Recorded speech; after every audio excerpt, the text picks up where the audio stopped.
안녕하세요. 저는 남들처럼 하루하루 바쁘게 살아가고 있는 30대 직장인 여성입니다.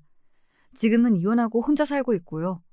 사실 요새 이혼이 하도 흔한 세상이다 보니 남들한테는 그리 특별할 일이 아닐지도 모르겠으나 그래도 제 인생에 있어서는 워낙 중대사였다 보니 이혼하는 일련의 과정이 아마 제 일생에서 가장 시끄러운 시기가 아니었나 싶습니다.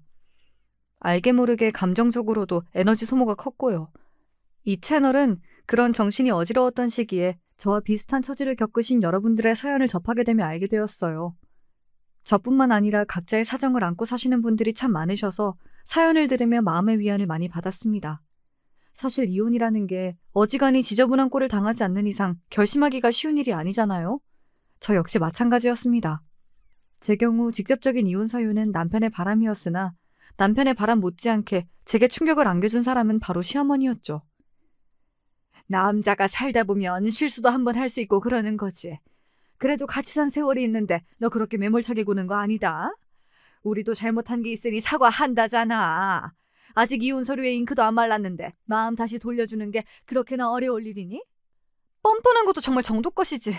제 아들 바람 피운다며 본인 입으로 직접 알려줘 놓고 무슨 낯짝으로 나더러 다시 그 쓰레기랑 같이 살라는 소리를 해요? 진짜 노망났어요? 아, 이제 와서 돈이 아쉬워진 모양이구나. 어쩐데요? 나는 이제 그 쓰레기 내 인생에서 치우고 그 돈으로 혼자 잘 먹고 잘 살 건데? 남편이 바람이 나자 불륜을 저지른 이들을 꾸짖기는커녕 조건 좋은 새 며느리 볼 생각에 사람을 헌시짝 버리듯 갈아치워버리려고 했던 시어머니였습니다. 그래놓고는 이혼 마무리된 지 얼마 되지도 않아 이혼 도로 물러달라며 오만 진상을 다 떨더라고요. 그런데 제가 미쳤다고 그걸 받아줬겠습니까? 바람난 남편과 그런 남편보다 더 악독했던 시어미를 제 인생에서 쫓아내고 광명 찾은 제 사연 한번 들어보시겠어요? 남편과 저는 서로 고만고만한 조건이 비슷하게 들어맞는 사람이었습니다. 연애할 때도 크게 성격 부딪히는 일도 없었고 경제 사정도 비슷했기 때문에 씀씀이 문제로 갈등을 겪을 만한 일도 없었습니다. 그렇게 무난히 연애하다 결혼 정년기에 접어들자 자연스럽게 결혼 얘기가 나오게 되었고요. 애초에 다 자라 사회에서 만나게 된 인연인지라 어릴 적 연애하듯 가볍게 생각하고 만난 게 아니기도 했으니 그때로서 결혼은 당연한 수순인 것처럼 생각하게 되었습니다. 비슷한 조건의 신랑감을 데려왔으니 저희 집에서도 딱히 반대 의사는 표하지 않으셨습니다.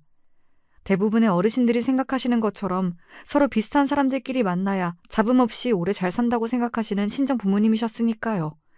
저보다 월등히 조건이 뛰어난 사람이 아니니 사위에게나 사돈댁에나 너무 저자세로 나갈 필요가 없다고 생각하셨던 점도 장점 중에 하나겠죠.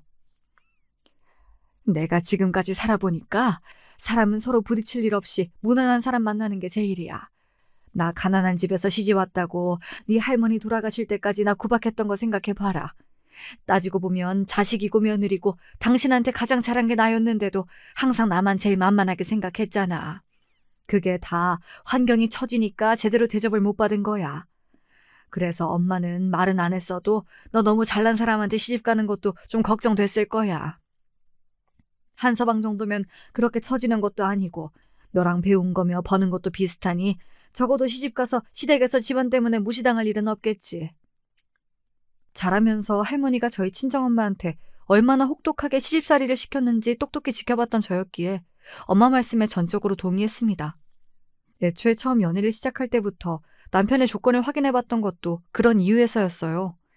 저희 집이 뭐 그렇게 대단하게 내세울 건 없다지만 그렇다고 저도 배울 만큼 배운 사람이고 직장 잘 잡아 제 앞가림 알아서 잘하고 사는 사람인데 시집 갔다는 이유 하나만으로 시댁 눈치 보면서 살 생각은 쌀알 한 톨만큼도 하지 않았으니까요.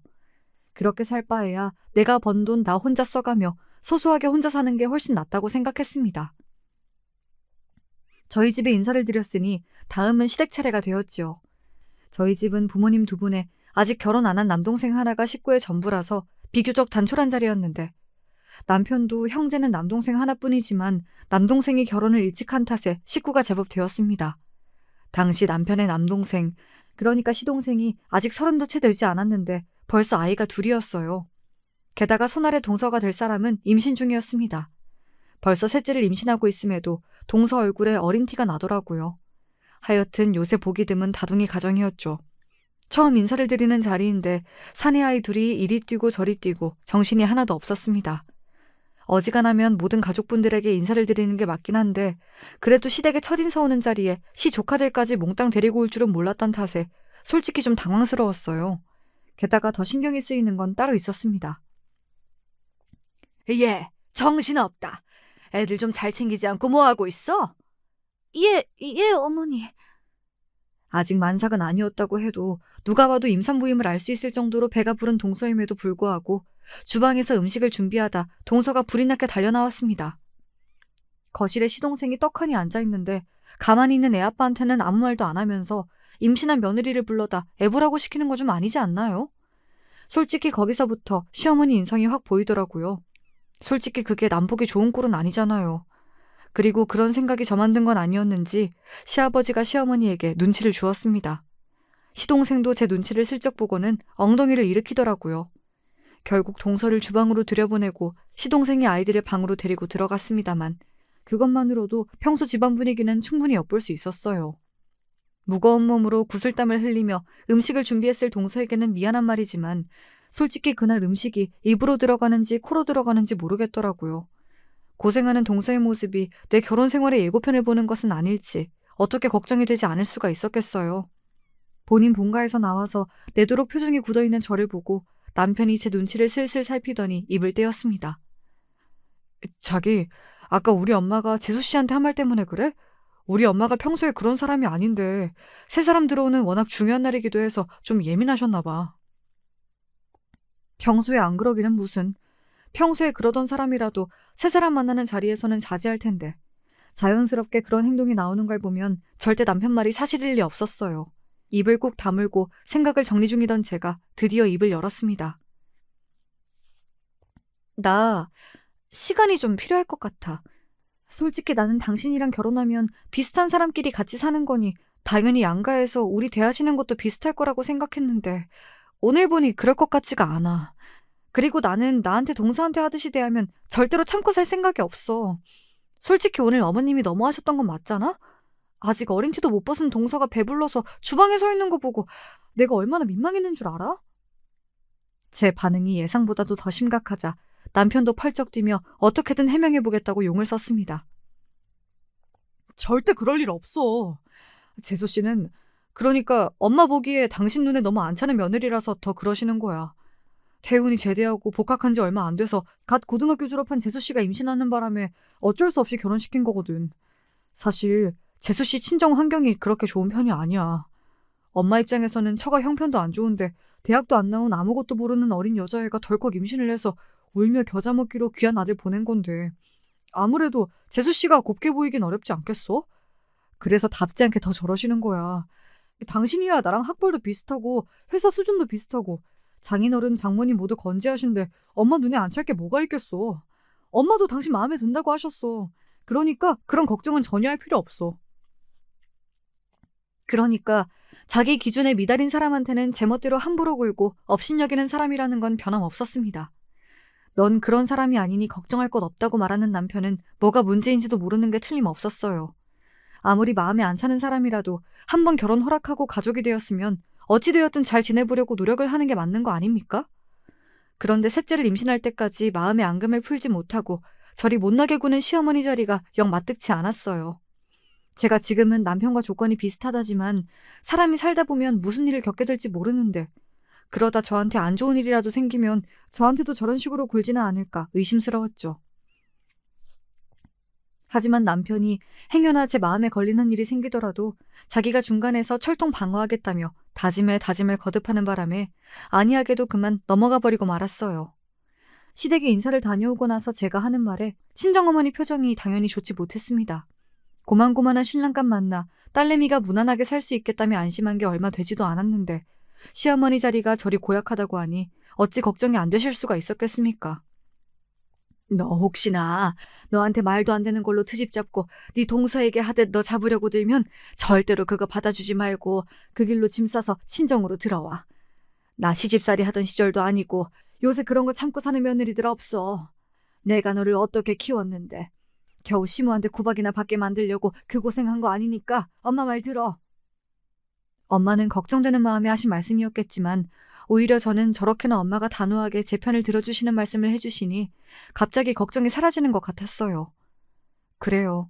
혹시 시어머니가 제가 마음에 안 찬다고 강짜를 부린다 한들 제가 그걸 미쳤다고 당하고 살아주겠습니까? 마음에 안 들면 박차고 나와서 시댁 안 가버리면 그만이죠. 그렇게 대책 없는 생각이 들고 나니 더 이상 남편과 결혼하는 게 두렵게 느껴지지 않았습니다. 그렇게 예정대로 결혼이 진행되었죠. 남들 다 하는 것처럼 평범한 결혼식에 남들이랑 비슷한 수준으로 첫 신혼집을 장만했어요. 남편이나 저나 사정이 뻔하니 다른 부수적인 것들은 웬만하면 다 빼고 신혼집은 서로 거의 반반 부담해서 마련했습니다. 많이들 이렇게 하니 저도 별 불만은 없었습니다. 차라리 나중에라도 아쉬운 소리 듣게 될 일 없겠다 싶어 다행이다 싶기도 했습니다. 처음 결혼할 때 남편에게 당신도 우리 부모님 불편한 만큼 나도 마찬가지이니 각자 집안에는 평소에는 각자 신경 쓰기로 하고 집안 행사 때에나 동행하기로 말을 맞춰두었습니다. 처음부터 반반씩 부담하니 이런 게 좋더라고요. 확실히 무언가 제시하거나 할 때 발언권이 들어먹힌다는 느낌을 받았습니다. 사실 시부모님 자리가 좋은 분이었다면 일부러 저렇게까지 못 박아들 생각까진 없었어요. 그런데 솔직히 말하면 시어머니랑 자주 만나기가 싫었습니다. 그래도 남편의 어머니인데 좋게 생각해보려고 제 나름대로는 무진 애를 썼습니다만 첫인상이 잘못 박혀도 아주 단단히 잘못 박혔어요. 최대한 마주치는 일이 적어야 혹시 모를 불똥을 피하기도 좋겠다고 생각했고요. 결혼하고 얼마간은 남편과의 약속이 제법 잘 지켜지는 것 같더니 결혼한 지 3개월이 넘어가기 시작하자 시어머니가 슬슬 저한테 전화가 잦아지기 시작했습니다. 너 그래도 결혼한 지가 언제인데 우리 집에 너무 안 오는 거 아니니? 왜요, 어머니? 집에 무슨 일 있으세요? 이제 가족이 됐는데 꼭 무슨 일이 있어야만 너를 부르니? 네가 아직 뭘 몰라 그러는데 시집 왔으면 시댁의 얼굴도 자주 비추고 같이 밥도 먹고 그래야 서로 빨리 익숙해지고 우리 집안에 녹아들 수 있는 거야. 시댁에 익숙해지고 녹아들 생각이라고는 손톱만큼도 없었던 저였습니다. 그리고 그 같이 먹을 밥은 또 누구 시키시려고요? 굳이 저를 시키지 않는다고 하더라도 이제 만삭이 될 동서 부려먹을 시어머니를 떠올리면 동서를 위해서라도 그런 자리는 만들고 싶지 않았습니다. 그래서 말했죠. 어머니, 저 직장 다니는 사람이에요. 제가 집에서 아무것도 안 하고 있으면 또 모르겠는데 솔직히 업무 시간에 자꾸 연락하시는 것도 업무에 지장이 많습니다. 지훈 씨에게 들어보니 그 사람 근무 시간에는 일절 연락 안 하신다면서요? 그럼 저한테도 그 정도 배려는 당연히 해주셔야죠. 똑같이 사회생활하는 사람들인데 이렇게 대우가 다르시면 솔직히 제 입장에서는 어머니가 저 며느리라고 아들하고는 달리 대우한다고 생각할 수밖에 없어요.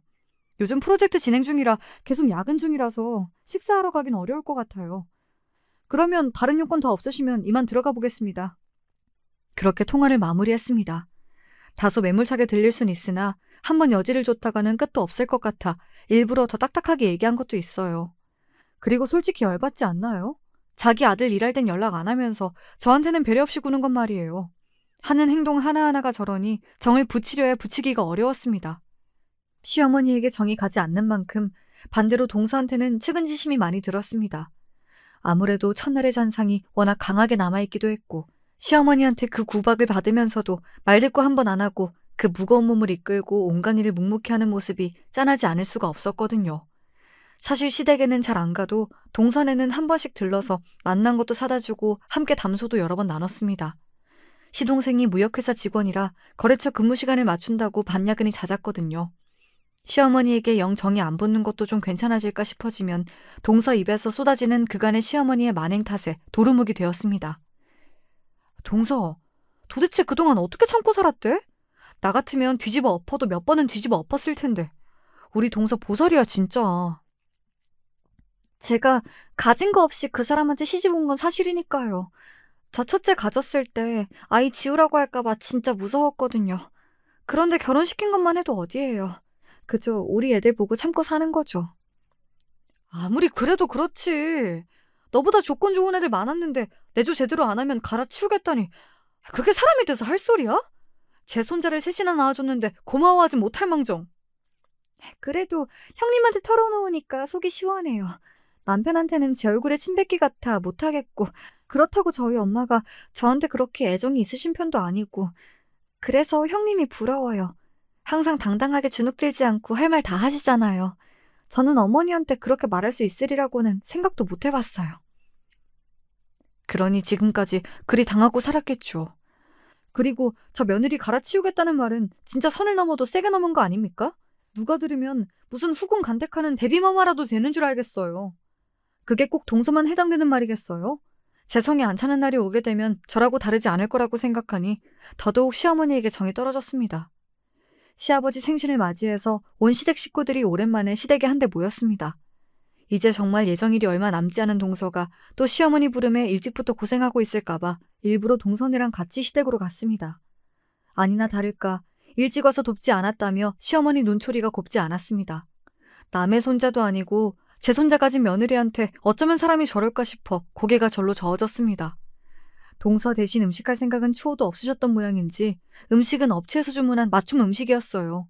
진작 이러면 될 것을 움직이기도 힘든 사람한테 뭘 그리 심술을 피운 건지. 아무래도 시아버지 입김이 단단히 작용한 것 같았습니다. 제 부인 성정에 며느리를 둘씩이나 두고 본인 손으로 고생하려 들 리는 없고 그렇다고 만삭인 며느리 고생하는 꼴을 또 보자니 하신 선택이겠지요. 그렇게 다들 둘러앉아 식사 잘 끝내고 나서 생신이신 아버님께 용돈을 드렸습니다. 시동생도 선물 대신 용돈을 드렸는데 얼핏 보아도 저희보다 봉투가 훨씬 얇았습니다. 그거야 당연한 일이죠. 그래도 저희 부부는 맞벌이인데다가 아직 아이도 없으니 금전적인 여유가 있는 편이었고 더구나 저 시집 오고 처음 맞는 아버님 생신이다 보니 조금 더 신경을 쓰기도 했습니다.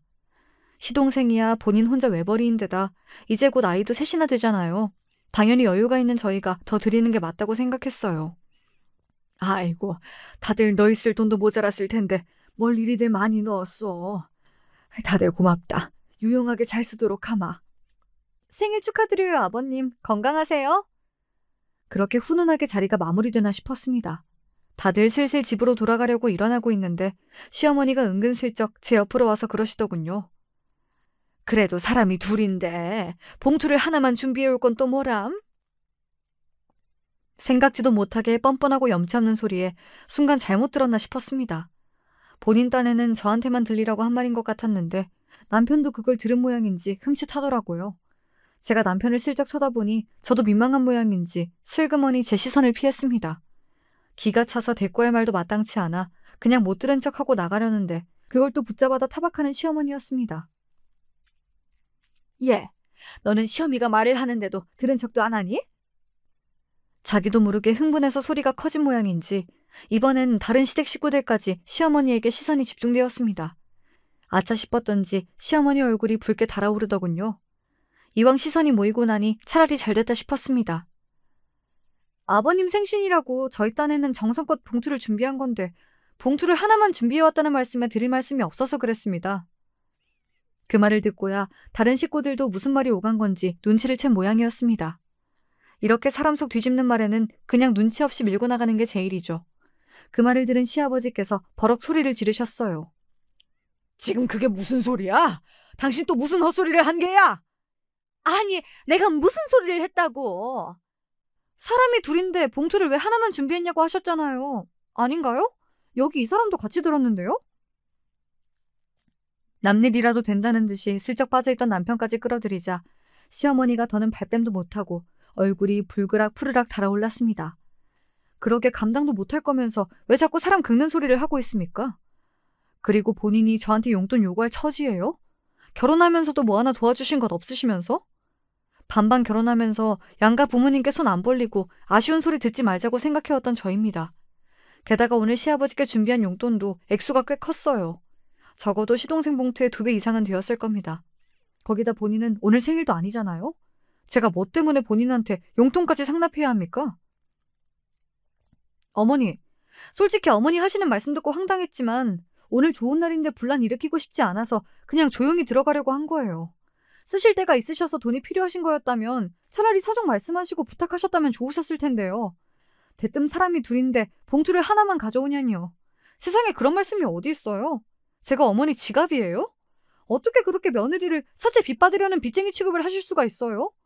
그런 식으로 말씀하시면 그 누구라도 기분 상하는 게 당연하지 않겠어요? 아니, 너 무슨 말을 그렇게 해? 졸지의 며느리로부터 있는 대로 망신을 당하게 된 시어머니가 분한 기분을 참지 못하고 소리 질렀으나 제 말에 달리 반박은 하지 못했습니다. 하기야 제가 한 말에 뭐 틀린 말이 있어야 반박을 할 거 아니겠어요? 뻔뻔한 시어머니 행태에 수치심을 느낀 것은 당사자보다 시아버지가 더한 것 같았습니다. 당신 생신이라고 온 가족이 다 모였는데 아들, 손자, 며느리 앞에서 못 볼 꼴을 다 보였으니 얼마나 창피하셨겠어요. 그 입 다물지 못해? 도대체 당신이 생각이라는 게 있는 사람이야, 없는 사람이야? 이제 며느리 앞에서 할 말 못할 말도 구별 못하겠어? 사람이 나이를 먹을수록 말을 아끼고 점잖아질 줄 알아야지. 어떻게 이렇게 어린애도 안 할 법한 철딱서니 없는 소리를 하고 있어? 시아버지 불호령에 그제야 찍소리도 못하고 눈치만 보는 시어머니였습니다. 시부모님을 보고 있자면 부창부수라는 말도 꼭 많은 소리는 아니라는 생각이 들었어요. 시아버지가 저렇게 음전하신 분인데 대체 지금껏 어떻게 시어머니랑 같이 살았는지 이해가 안 갈 지경이었죠. 단박에 그 자리에서 시어머니를 꾸짖은 시아버지께서 제게 사과하셨습니다. 아가 미안하다. 너희가 내 생각한다고 무리해서 용돈 준비했다는 걸 뻔히 아는데 기껏 그렇게 애를 써놓고 저 사람한테 저런 소리까지 들었으니 네 맘이 얼마나 황당했겠어. 저 사람한테는 내가 알아듣도록 단단히 얘기를 해둘 테니 나를 봐서라도 부디 너무 마음 상해하진 않았으면 좋겠구나. 마음 같아서는 시어머니한테 이보다 더한 망신을 주고 싶었으나 당신 생신에 이렇게 언성을 높이게 됐는데 제게 정중히 사과까지 하시는 시아버지 맘을 더 이상 무겁게 만들고 싶진 않았습니다. 그래서 저는 신경 쓰지 마시라 전하고는 집으로 돌아왔습니다. 집으로 돌아와서는 남편에게 참았던 부하를 터뜨렸습니다. 당신, 아까도 어머니 하시는 말 뻔히 다 들어놓고 어떻게 그렇게 남일이라는 듯이 혼자 쏙 빠져 있을 수가 있어? 이게 당신이랑은 아무 상관도 없는 일이야? 그동안 당신 어머니 나 괴롭히는 거 당신 모르지 않았잖아. 그러면서도 끼어들긴 귀찮으니까 내내 모른 척한 거 내가 모를 줄 알아? 내가 왜 당신 어머니 때문에 이런 할 필요도 없는 스트레스를 받아야 하는데? 당신 내가 처음에 결혼 다시 생각해보자고 했을 때 뭐라고 그랬어? 나는 당신 어머니 트집 잡힐 구석 없으니 결혼해서 불편할 일 없을 거라며. 지금 이게 불편할 일이 없는 거야? 불편 정도가 아니라 나 요새 당신 어머니한테 전화만 와도 두통이 와. 이게 지금 정상이라고 생각해? 아니, 나는 괜히 나까지 끼어들면 일만 더 커질까 싶어서. 지금 그 말 같지도 않은 소리를 변명이라고 하고 있어? 당신 속 빤히 보이는데 끝까지 그렇게 미꾸라지처럼 빠져나갈 속셈이야? 진짜 나 당신 본가랑 인연 싹 끊고 싹 수 없는 며느리 노릇하는 걸 보고 싶지 않으면 앞으로 처신 똑바로 해. 그러고는 안방문을 쾅 닫고 들어와 버렸습니다. 바로 지금 같은 상황이 제가 결혼하면서 가장 우려했던 상황이었어요. 시자 붙은 존재라는 건 참 대단한 존재라서 제 조건이나 환경보다 더 나을 것도 없으면서 시자 유세를 부리는 거더라고요. 그럴 거면 제가 뭐하러 저보다 나을 것 없는 저 사람하고 결혼을 했겠습니까? 이왕 시어머니 타박받으며 살 것 같으면 그보다야 훨씬 잘난 놈을 골라잡아 결혼했겠죠. 그럴 주제도 못 되면서 시집살이에 용돈 상납까지 낯짝 두껍게 요구하는 시어머니에게 정말 질릴 대로 질려버렸어요.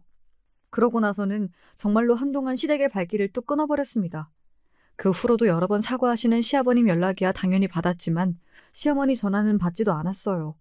그 성정에 이제 와서 저한테 사과하려고 연락한 건 당연히 아닐 거고 그날 자기 망신당한 게 분해서 저한테 화풀이라도 할 요량이었겠죠. 제가 미쳤다고 그런 소리를 들어주고 있겠습니까? 스트레스 주는 사람 목소리를 안 들으니 좀 살 것 같았어요.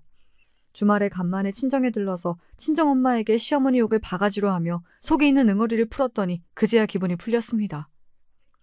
사부인도 참 사람이 그러는 게 아니다. 자식들한테 뭐 하나라도 보탬이 되려고 하는 게 당연한 부모 마음인 건데 나 같으면 해준 것도 없는 자식들한테 미안해서라도 그런 뻔뻔한 소리는 상상도 못할 거야. 언제 들어도 너희 시어머니는 진짜 상상을 뛰어넘는다. 저런 시어미 자리 밑으로 들어갈 줄 알았더라면 차라리 집안이라도 더 좋은 데 시집을 보낼 것을 내가 너무 내 인생만 생각하고 하나만 알고 둘은 몰랐던 모양이다. 네 앞으로 좋은 선자리도 많이 들어왔었는데 아까워서 어째? 그러게나 말입니다. 고작 제 어미와 마누라 사이에서 새우등 터지기 싫어서 책임 회피하는 남편놈과 살게 될 줄 알았더라면 엄마 말처럼 차라리 그 편이 훨씬 나았을 텐데요. 저 역시 조건 비슷한 사람과 결혼하면 아쉬운 소리 듣고 살 일 없으리라는 순진한 생각을 똑같이 하고 있었기 때문에 결혼 전후로 시간을 돌리고 싶은 심정이었습니다. 상황이 이렇다 보니 남편과도 서먹해졌습니다. 제 어미 미운 만큼 남편 또한 미워 보이는 건 어쩔 수가 없었어요. 그래도 당장 갈라설 게 아닌 이상 어떻게든 풀고 살아야 하니 겉으로 티는 내지 않으려고 노력했으나 속으로는 여전히 앙금이 남아있었습니다. 당신 설마 오늘도 야근이야? 벌써 시간이 이렇게 됐네. 요새 회사 일이 바빠서. 회사 일이 아무리 바빠도 그렇지. 문자 하나 칠 시간도 없었다는 게 말이 돼? 지금 시간이 자정이 다 되어가. 집에서 걱정하는 사람은 생각 안 해? 일부러 내 피 말리려고 작정하고 이러는 거야? 당신 그렇게 당신 멋대로 살 것 같았으면 그냥 쭉 총각으로 살지. 뭐 한다고 결혼하자고 나는 꼬셔서 이 고생을 시키니? 어? 그 무렵에는 남편도 회사 일이 바쁘니 야근이 잦니 온갖 핑계를 대며 슬슬 외박이 잦아지고 있었습니다. 속으로야 어떤 생각을 하고 있든지 간에 겉으로야 결혼한 사람으로서의 의무를 충실히 이행하고 있던 저로서는 괘씸하기 짝이 없는 일이었습니다. 불만이 있으면 차라리 들어와서 저를 딱 대면하고 풀든가. 하여간 한결같이 회피적인 성격이 결혼 생활 끝까지 제 속을 있는 대로 뒤집어 놓았죠. 하루 걸러 하루 겨우 집으로 들어오는 남편과 그간 연락을 받지 않던 시어머니를 동시에 다시 본 건 동서가 출산한 이후였습니다. 다행히도 임신 기간 내내 아이 엄마가 그리 스트레스 받고 몸이 힘들었는데도 건강한 조카가 태어났어요. 그날만큼은 평소 서로에게 가지고 있던 앙금을 티내지 않고 그저 오롯이 새 생명의 탄생을 축하했습니다. 솔직히 요즘 세상에 아이를 셋이나 낳고 산다는 게 저로서는 엄두가 나지 않는 일이라서 내심 동서가 이해가 가지 않을 때가 많았는데 그래도 갓난아이를 안고 기뻐하는 부부를 보니 저도 부러운 마음이 들더라고요. 아이는커녕 집에도 잘 들어오지 않는 남편과 당시 상황으로는 기대하기 어려운 일이다 보니 괜히 마음 한구석에 시린 바람이 부는 기분이 들었습니다. 집으로 돌아오는 길에 남편에게 말을 걸었어요. 오늘 동서 보니 참 좋아 보이더라. 솔직히 그동안은 아이 낳아서 키운다는 게 엄두가 나질 않았는데 동서 그렇게 고생하면서도 저렇게 씩씩하게 살 수 있는 게 다 자식 가진 엄마의 힘이 아닌가 싶어. 그걸 보니 나도 아이가 생기면 좋겠다는 마음이 들더라. 우리도 이제 본격적으로 아이 가질 준비해보는 게 어때? 갑자기? 당신 일 욕심도 많고 아직 진행 중인 프로젝트도 있잖아. 좀 신중하게 결정하는 게 좋지 않겠어? 남편한테야 당연히 좋다는 말이 나올 줄 알았는데 남편 반응이 영 시원찮았습니다. 그동안 제가 일단 승진할 수 있는 기반을 만들어 놓고 아이 가지고 싶다고 할 때에도 한 살이라도 어릴 때 낳는 게 좋다며 속 편한 소리를 늘어놓던 남편이었습니다. 그런데 막상 제가 아이에게 긍정적인 태도를 보이니 이번엔 노골적으로 비협조적으로 나오는 남편이 마음에 들지 않았어요. 이쯤 되니 그냥 내가 하고자 하는 일에는 어깃장부터 놓는 게 습관이 된 게 아닌가 의심스러울 지경이었습니다. 아이는 나보다 당신이 더 욕심부렸잖아. 왜 생각이 바뀐 건데? 아니, 생각이 바뀌었다기보다는 좀 신중하게 접근할 필요가 있다 이거지. 이건 제 딴에는 화해의 제스처기도 했습니다. 부부가 사랑만으로 살 수 있다면 참 좋겠지만 현실이 그렇지만은 않잖아요. 부부 사이에 아이가 있고 없고가 부부 결속력이 얼마나 차이가 있는지는 아직 아이가 없는 저도 실감하고 있었습니다. 저희 사이에 아이라도 있으면 남편도 가장으로서의 책임감과 소속감을 더 강하게 갖지 않을까 하는 기대도 있었고요. 그런데 제 모든 기대는 남편의 저 김 빠지는 말 한마디로 와르르 무너져 버렸어요. 그래, 애 가지면 내 몸만 힘들고 내 커리어만 망가지는데 뭐. 굳이 당신이 반기지도 않는 아이 혼자 만들 수도 없고. 서운한 티를 내는 제 말에도 남편이 별 대꾸가 없었습니다. 문득 저 인간이 이제 나한테 완전히 마음이 뜬 건 아닌가 하는 생각이 들어 섬뜩해졌습니다. 괜히 말 한마디 더 댔다가는 기분만 더 상할 것 같아서 그렇게 어영부영 아이 이야기는 쏙 들어가게 됐어요. 뭐 하나 제가 원하는 대로 돌아가지 않는 결혼 생활에 삶의 의욕이 뚝뚝 떨어지는 기분으로 지내던 와중에 오랜만에 시어머니로부터 연락이 왔습니다. 여전히 시어머니와의 사이는 좋지 않았으나 저번에 동서 출산한 병원에서 좋게 얼굴을 보기도 했고 그냥 연락을 받았습니다. 너 오늘 시간 좀 되니? 내가 기니 할 말이 있는데 전화로 할 만한 소리는 아니고 얼굴을 좀 봤으면 싶은데. 또 무슨 속 뒤집는 이야기를 하려고 일어나 싶었으나 평소와는 다르게 용건만 간단히 하는 시어머니의 태도가 이상해서 일단 약속을 잡았습니다. 약속 장소가 시댁이 아니라는 것도 좀 이상했어요. 다른 가족들 들으면 안 될 만한 소리를 하려는 건가 생각하며 약속 장소인 제 회사 근처 커피숍으로 들어갔습니다. 항상 약속 시간에 당연하게 늦게 나오던 시어머니가 웬일로 저보다 먼저 와서 앉아 계시더라고요. 참 여러모로 오늘 답지 않다는 생각을 하며 그 앞에 앉았습니다. 무슨 일로 이렇게 밖에서 보자고 하셨어요? 제 말에 대답도 않고 제 얼굴을 빤히 쳐다보는 시어머니 표정이 의기양양했어요. 고개를 바짝 쳐들고 저를 내려보는 게 고소해 보이기까지 하더라고요. 그 꼴을 보니 슬슬 불안감이 피어오르기 시작했습니다.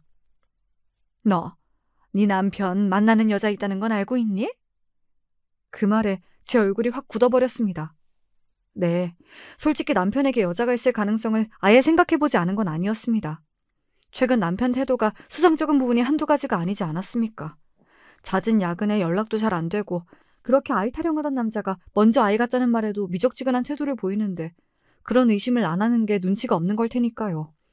하지만 그걸 시어머니 입을 통해 확인받게 되리라고는 정말이지 상상조차 하지 못했어요. 그 사람이 그래요? 자기 여자 있다고? 걔가 대놓고 그런 소리를 하겠니? 다 내가 눈치껏 알아낸 거지.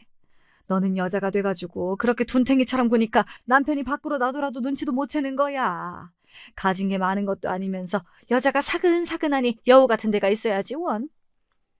제 아들 바람났다는 소리를 하면서 무슨 벼슬이라도 한 것 같은 저 태도는 도대체 뭐란 말입니까?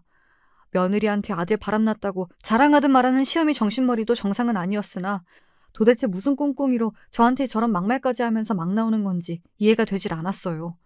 막말로 제가 남편 바람난 것까지 아는 마당에 유책 배우자로 이혼 소송 걸면 전적으로 제게 유리한데 왜 제 아들 불륜 소식을 저한테 갖다 바치는 건지 상식적으로 말이 안 되잖아요.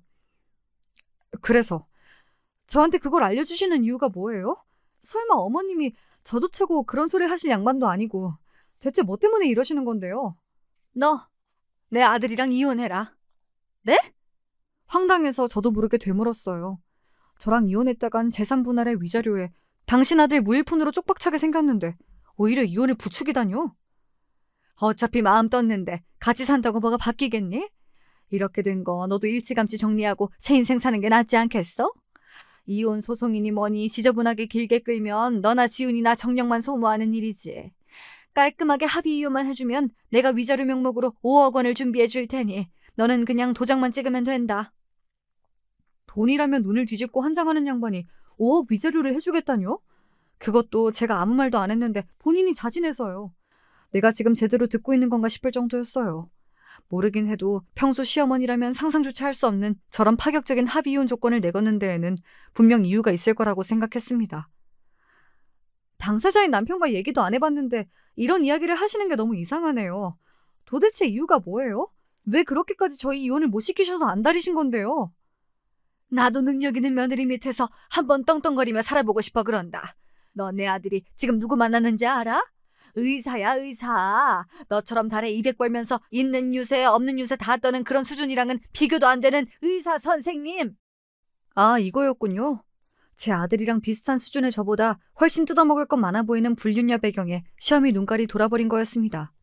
그러니까 시어머니는 그 불륜녀를 길게 보면 저한테 5억 원 주고 이혼시켜서라도 붙잡고 싶은 황금알 낳는 거위라고 판단한 겁니다. 분한 마음에 이가 뿌듯 갈렸지만 이 꼴까지 당하고 앉았는데 뽑아낼 수 있는 정보는 모조리 뽑아내야겠다고 마음먹었습니다. 말이 되는 소리를 하세요, 어머님. 착각이겠죠. 의사가 미쳤다고 뭐가 아쉬워서 어머님 아들 같은 남자를 만난대요? 좋은 혼처가 사방에 널렸을 텐데 그것도 유부남을 뭐가 아쉬워서? 어머님, 뭐 잘못 드셨어요? 뭐야? 내가 걔들한테 비싼 밥까지 얻어먹었어. 착각은 무슨. 우리 동네에서 피부과 하는 재원 중에 재원이야. 나이도 너보다 어린데 걔는 벌써 병원 원장님이라고. 너 그 피부과가 돈을 얼마나 쓸어 담는 줄 알아? 개원한 지 2년도 안 됐는데 벌써 이렇게 잘 됐는데 앞으로 얼마나 더 잘 되겠어. 그러니 괜히 미련하게 내 아들 발목 잡지 말고 더 험한 꼴 보기 전에 갈라서라. 제 도발에 걸려든 시어머니가 분해서 저도 모르게 상간녀 신상 정보를 술술 불었습니다. 저 정도 정보면 거의 주민등록증을 깐 거나 다름없었어요. 동네 장사라는 게 그렇지 않습니까? 거기까지 듣고 보니 남편의 외도를 더는 부정하기도 힘들었습니다. 그걸 자랑거리라도 되듯 떠벌리는 시어미 면상에 물이라도 들이붓고 싶은 심정이었으나 이 꼴을 당하면서까지 그놈과 같이 살고 싶은 생각은 저도 더는 없었습니다. 하지만 이혼을 하더라도 확실히 할 건 확실하게 해야죠. 제가 어떻게 어머니 말만 믿고 제 인생에 이렇게 중차대한 문제를 이 자리에서 단박에 결정할 수 있겠어요. 게다가 돈 5억이 누구 개 이름도 아니고 막말로 의사 며느리 보겠다고 말로만 하는 소리인지도 모르는데 제가 어머니를 뭘 믿고 이혼 서류에 사인을 해요? 서류에 위자료 5억 지급한다고 확실하게 명시해 놓고 먼저 5억부터 주시면 그때 서류에 사인해 드릴게요. 그러는 너는 뭘 믿고 그 큰 돈을 미리 턱 줘. 네가 돈만 꿀꺽하고 이혼 안 한다고 뻗대면.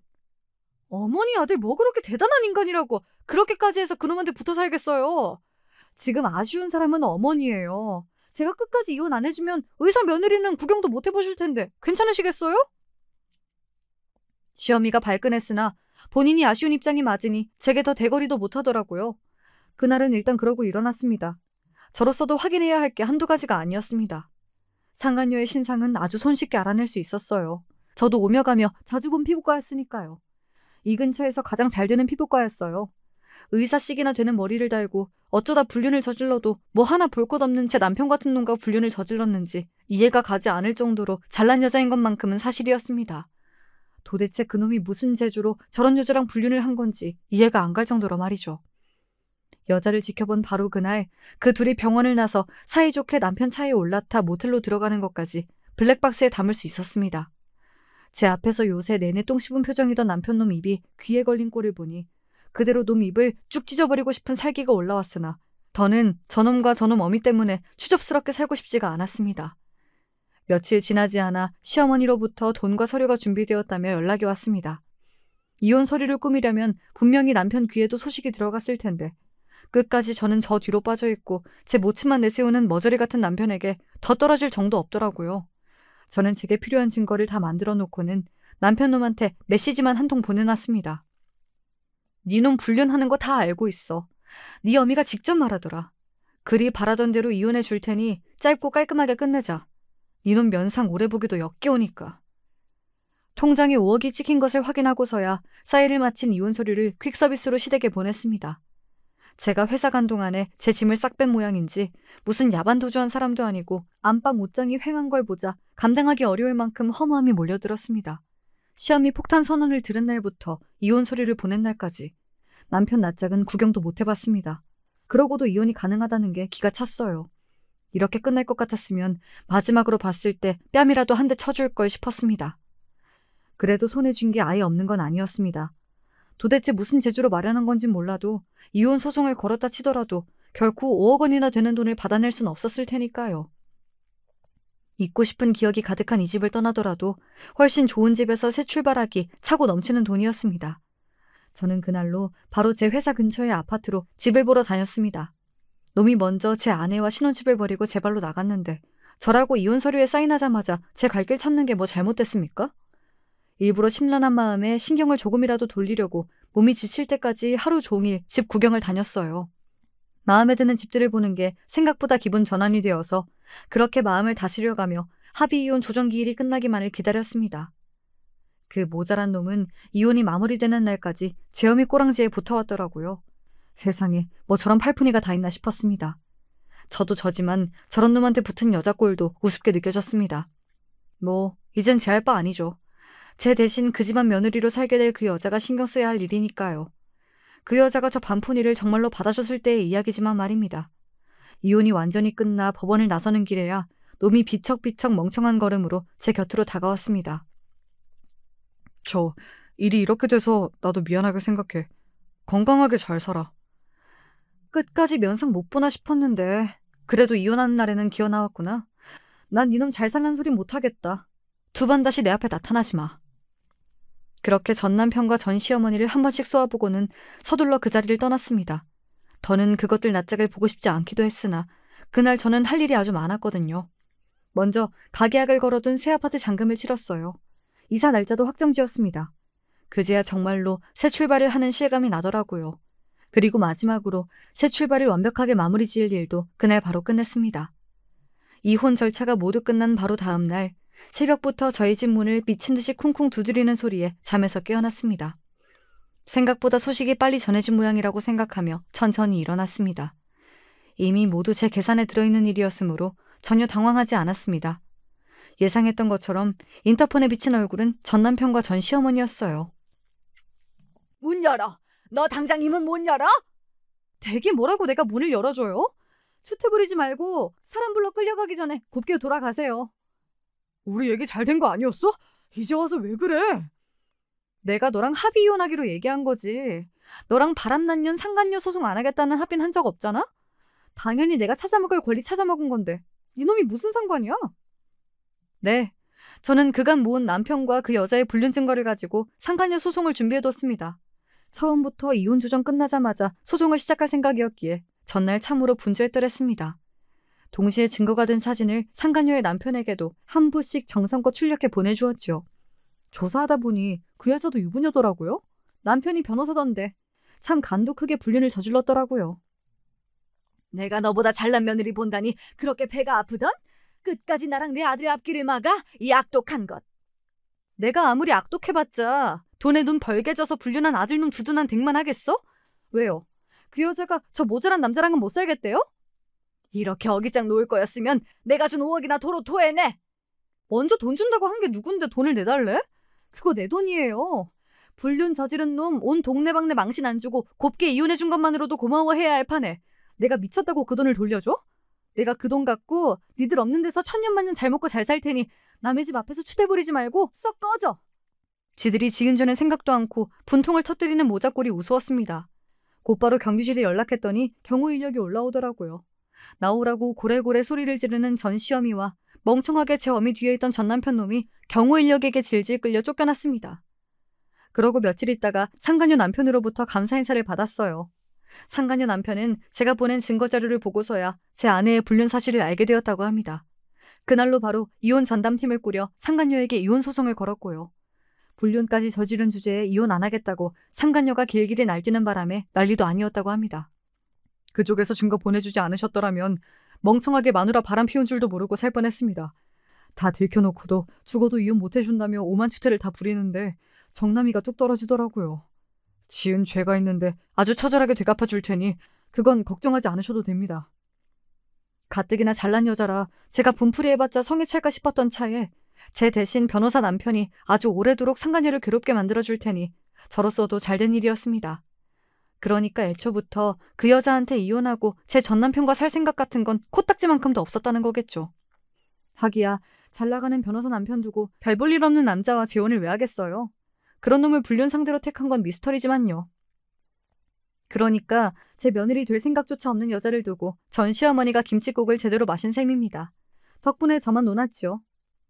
뒤늦게 제 이혼 소식을 알게 되신 시아버지와 동서 충격도 만만치 않았습니다. 돈 5억이 어디서 났나 했더니 시부모님이 노후자금용 투자 목적으로 마련했던 한 채 있던 아파트를 전 시모가 제멋대로 처분한 거였어요. 그걸 알고 격분한 시아버지에게 쫓겨나서 지금은 별거 중이라고 했습니다. 시아버지 입장에서도 속이 쓰리셨겠으나 사실상 두 모자가 저를 내친 거나 다름없기에 제게 미안한 마음에 별다른 말씀도 하지 못하셨습니다. 동서도 남이 된 저를 아쉬워했지만 그간의 두 모자 만행을 모두 전해 듣고는 제 새로운 출발을 응원해 주었습니다.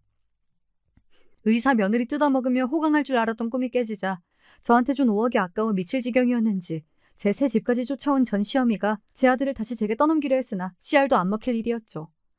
그 돈이 어떤 돈인데 내 돈 갖고 그렇게 호강할 거면 내 아들이라도 다시 받아주던가. 내가 무슨 꼴까지 보고 댁들한테서 탈출했는데 그 지옥을 다시 걸어가. 미쳤어요?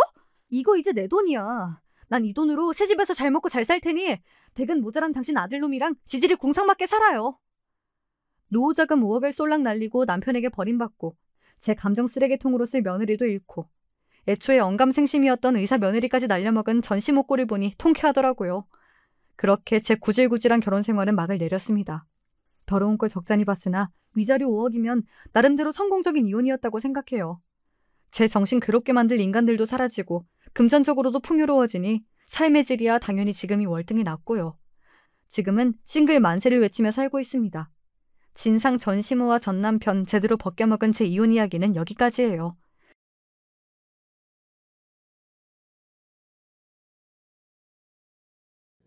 안녕하세요. 저는 본래 당하고만 사는 타입은 절대 아닌데 결혼이란 게 사람을 참 많이 바꿔놓는 것 같아요. 영등포구에 살고 있는 30대 후반의 주부로 얼마 안 있음 마흔이 되는데요. 어찌 보면 아직 제 기준엔 어린 나이라고 믿고 싶지만 저는 꽤나 험한 일들을 많이 겪었어요. 속된 말로 죽으면 끝나나 했더니 그것도 아니더라고요. 일단 저는 결혼은 아주 일찍 한 편이랍니다. 아마 시댁 삼형제 며느리 중 가장 어린 나이에 들어왔을 거예요.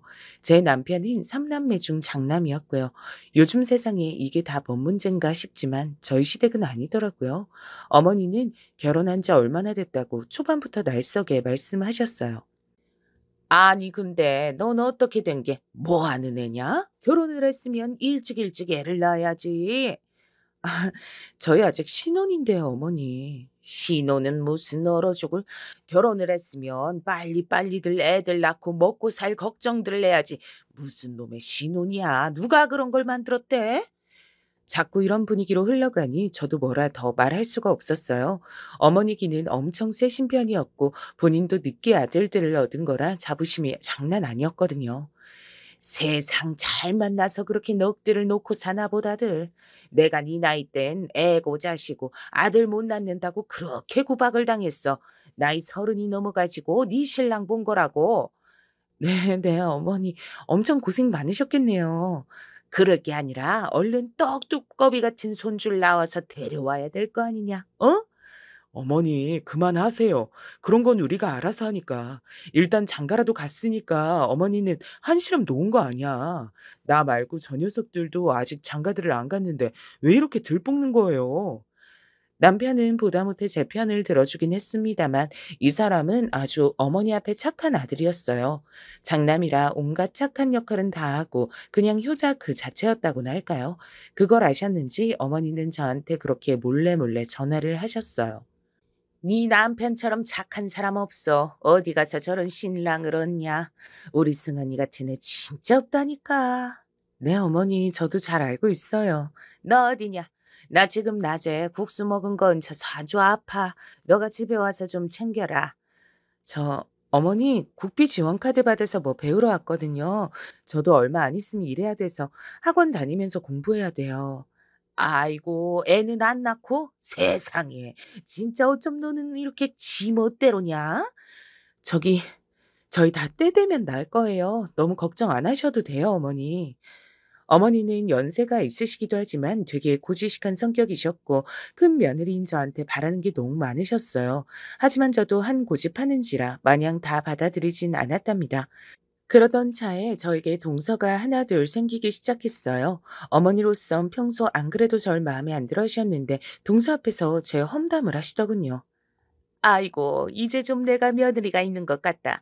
그네는 도통애가 살갑질 않아. 얼마나 뚝뚝 끊어지고 말을 안 예쁘게 하는지 원. 며느리가 아니라 그냥 아들이 하나 더 붙어 있는 것 같다니까. 에이, 어머니 아니에요. 형님도 그만큼 어머니를 위하시는 마음은 같으실 거예요. 다 똑같은 거죠, 뭐. 저에게 있어 동서, 그러니까 동서가 둘이거든요. 그러니 큰 동서, 작은 동서라고 부를게요. 우선은 큰 동서가 먼저 시집을 왔고요. 여기는 이미 결혼 전에 임신을 한 상태였어요. 어머니가 상견례 때 얼마나 반기시던지 저 들으라고 하시는 소리 같더라니까요. 이렇게 금쪽 같은 선물을 갖고 시집을 와주니 얼마나 고마워요.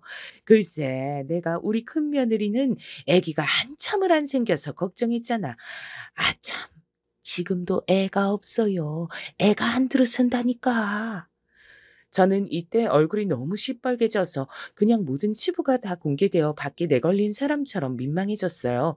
오히려 큰 동선의 친정 부모님들이 제 눈치를 보고 어쩔 줄 몰라 하시더군요. 그때 큰 동선은 변죽 좋게 분위기를 맞췄고요. 아, 그래도 절 이렇게 이쁘게 맞아주시니 너무 좋아요, 어머니. 전 어머니한테 혼날까 봐 인사 오기도 전에도 너무 걱정 많이 했거든요. 저희 엄마도 엉엉 우셨다니까요. 그게 왜 울고 혼날 일이야? 너무너무 잘한 거지. 하여간 우리 새애기 너무너무 잘했어요. 내가 아주 칭찬해. 이렇게 훈훈한 분위기 안에 저만 건조한 표정으로 나물만 질겅질겅 씹고 있었어요. 늘 눈치 보고 우유부단하기 그지없는 남편에게 저는 이 부분들이 힘들다고 말했죠. 솔직하게 어머니한테 말하는 거 어때? 우리 친정에선 이걸 언급하지 않는데 왜 나만 고통받아야 돼? 당신만 고통이 어쩌고 아니라 나도 말하기 괴롭지. 근데 어머니 진짜 들어놓으실지도 몰라. 그럼 당신만 실컷 좋은 아들 역할하기 위해서 난 이렇게 견뎌야 돼? 결혼 4년 차까지 애가 안 들어서는 며느리 노릇을 왜 나만 뒤집어 써야 돼? 그게 아니라 나도 당신한테 참 미안해. 근데 어떡하겠어. 내 입장 좀 생각해 주라. 막말로 당신은 어리니까 다들 그러려니 하고 기다려 주잖아. 어린 게 무슨 상관이야? 당신이랑 나이 차이 4살밖에 더 나? 우리가 무슨 20살씩 차이가 나냐고. 남편은 더 얘기하다 괴로웠는지 말을 못 하더라고요. 제가 그나마 참고 사는 건 이 사람이 자기 엄마한테만 효자인 건 아니었고요. 저한테도 마찬가지로 유순하고 착한 남편이긴 했어요. 그러니 가운데 껴서 이런 상황을 보느라 더 마음고생이 심했나 봐요. 그런데요, 저도 제 딴에 노력 많이 했답니다. 여보세요? 동서? 그래, 지금 집에 있어. 나 잠깐 그쪽 지나는 길인데 뭐 좀 주고 가려고. 어머, 형님, 무슨 일이세요? 저 지금 배가 너무 땡겨서 계속 누워 있었어요. 움직이기 힘들어서요. 난 임신 안 해봐서 모르지만 사람들 말로는 많이 고생한다고 하더라.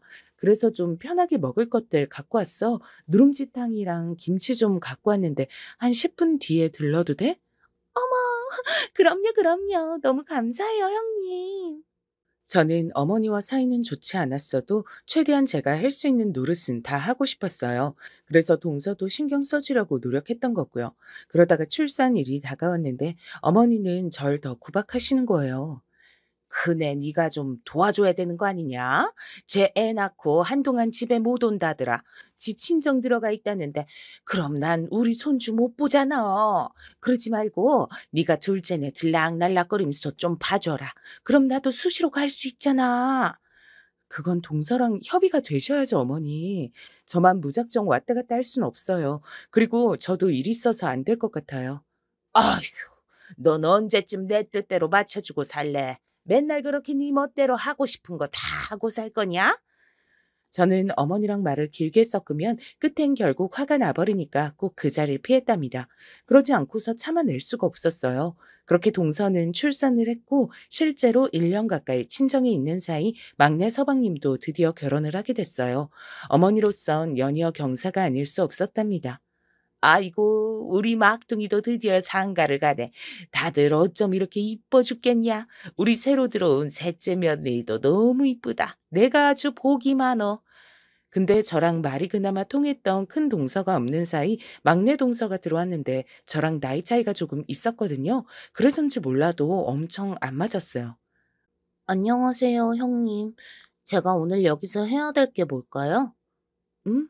그야 여기 일단 정리하고 파랑 다듬으면 돼. 이따 큰 동서도 애기 데리고 올 거니까.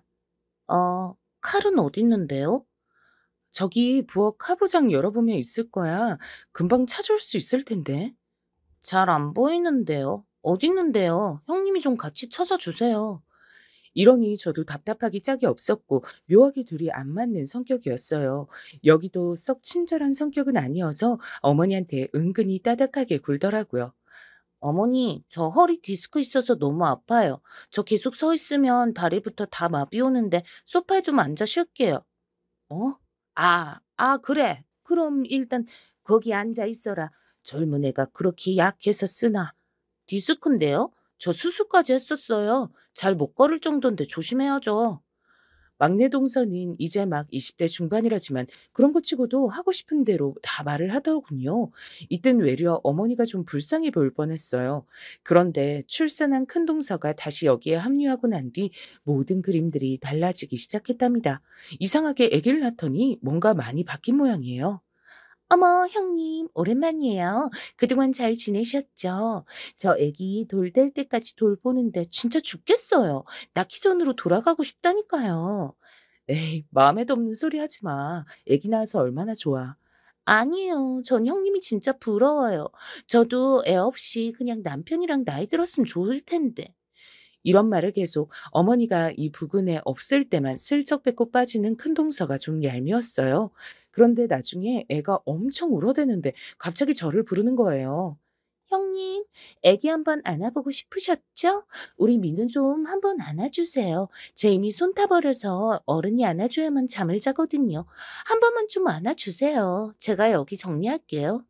이러는 통에 저도 우물쭈물대며 가서 아기를 안았는데 진짜 보통 일이 아니더라고요. 애가 얼마나 울던지 앞에 엄마를 보고도 낯선 사람 품에 안기니 자지러지는데 동서는 아랑곳 없이 저에게 애를 맡겨놨어요. 그러면서 대단한 일을 했단 어투더군요. 여보, 형님은 아마 애기 엄청 안아보고 싶으셨을 것 같아서 내가 맡긴 거야. 괜히 그런 거 아니고. 저기 형수님 안 힘드세요? 아, 얘가 무게가 꽤 나가네요. 이제 너무 안고 있어서 그런지 팔이 좀 떨어져 나갈 것 같네요. 서방님이 이제 좀 받아주세요. 예. 얼른 주세요. 이봐. 형수님 힘드셨잖아. 참, 저도 이때 듣고 있자니 기분이 뭐했어요. 자기가 뭔데 저한테 일일 애기 체험을 시켜주겠단 건지, 왜 애를 덥석 안겨줬던 걸까요? 그날을 기점으로 해서 알게 모르게 큰동서는 미묘한 기싸움을 벌이더라고요. 갑자기 원치도 않은 며느리들 단톡방을 본인이 띡 하고 만든 거예요. 전 이런 자리 정말 불편했는데 말이에요. 형님, 동서, 곧 어머니 생신이니까 우리끼리 의견을 모아야 할 것 같아서요. 사실 저번에 형님이 얘기하시긴 했는데 저 몸이 많이 안 좋아요. 애 낳고 맨날 안고 있어서 손목 나가고 여기저기 아프고. 그래서 말인데 이번에 그냥 밖에 나가서 드시는 게 어때요? 나도 그 마음은 이해가지만 어머니 많이 서운해하실 것 같아. 이번에 막내 동서도 들어왔고 큰 동서도 민우 낳아서 데려왔잖아. 그 모든 걸 다 하고 싶으실 텐데 갑자기 밖으로? 그럼 맘대로 못 입고 쫓기는 기분이라고 싫어하셔. 그럼 어떡하죠? 막내 동서는 어떻게 하고 싶어? 셋이서 다 같이 해야 하는데 제가 빠지면 죄송하기도 하고요. 저야 형님들 원하시는 대로 할게요. 별로 상관없어요. 이러니 상황이 팽팽하게 흘러갔고 우리는 어쩔 줄 몰랐어요. 결국 결론이 안 나고 있으니 제가 딱 잘라 말을 했답니다. 이번엔 어쩔 수 없이 어떻게라도 어머니 생신은 해야 될 것 같아. 대신 큰동서는 많이 힘들다고 했으니까 그냥 과일 씻고 상 닦고 정리하는 정도만 해줘. 나머진 내가 막내 동서랑 일 나눠서 하도록 할게. 다 끝나고 우리 쉬도록 하자. 네, 알겠어요. 형님 말씀대로 할게요. 큰동서는 제 말에 약간 빈정이 상했다는 듯 대꾸했고 평소에 제잘제잘 말도 많으면서 이날은 말을 툭 끊어버리더군요. 그리고 웬만한 음식들은 다 준비해갔는데 큰동서는 심지어 이날 늦게 오기까지 했어요. 아기가 아프고 저도 어제까지 체해 있어서 죄송해요. 지금부터 제가 뭘 도우면 될까요? 저렇게 말은 하면서도 계속 허리가 아프다는 둥 낑낑댔고 막내 동서는 눈치 없이 그 옆에서 둘이 붙어 앉아 있다가 애기들 보질 않나. 결국 혼자 독박을 써버렸네요. 그런데 이날 큰 동선 얼마나 어머니 앞에서 아양을 떨고 지 멋대로 하는지 진짜 보통이 아니라고 느꼈어요. 어머니, 제가 이번에 오면서 우리 민우 재롱 부리는 거 영상 찍어 왔잖아요. 이것 좀 보세요. 이러면서 계속 어머니랑 저들끼리만 붙어 다니고 전 아예 대놓고 왕따 시키는 느낌이더라고요. 나중에 알게 된 사실인데 이것도 남편 등에서 들은 얘기지만 정말 놀랐어요. 재수 씨들끼리 돈 모아서 어머니 비싼 선물을 해드렸나 봐. 뭔 놈의 가방을 400만 원 하는 걸 사드렸대. 대단하더라고. 전 이때 깜짝 놀라 남편에게 물었는데 그건 사실이었어요. 나중에 물어보니 큰동서가 뒤늦게 말해주더군요. 형님 부담스러우실까 봐 말 안 했어요. 저희는 남편이 그래도 조금 여유가 되니까. 암튼 그건 아니고. 그리고 전 이렇게 뭔가 할 거면 혼자 알아서 하지. 누구 보고 하자고 막 보채는 타입 아니에요. 저기, 형님이 그렇다는 건 아니고요. 그러면서 말에 약간 가시가 있더라고요. 그런 와중에 막내 동서도 임신을 했고 전 갈수록 이 집에서 찬밥이 됐어요. 어느 날 제가 울면서 집에 들어오게 된 건 하나같이 아이들을 떡하니 안고 있는 동서들 때문이었답니다. 당신 오늘 왜 이렇게 어머니 댁에서 표정이 안 좋았어? 어? 내가 기분 안 나쁘게 생겼어? 저것들 아니 큰 동서랑 막내 동서 지들 애기들 있다고 유세 부리잖아. 이걸 어떻게 해결하면 좋을까? 정말 내가 죽을 죄를 진 기분이다. 누가 죽을 죄래? 좋아. 당신 생각해서 실제로 당신이 나보단 더 비참하니까 내가 참는다고 쳐. 근데 나 언제까지 이런 취급당해야 돼? 그거나 좀 알려줘라. 미리 알고 마음의 준비라도 해야 되잖아. 그건 내가 문제가 있다고 어머니랑 동생들한테 말을 하라는 거야? 그럼 어떡해. 난 어찌해야 되는데.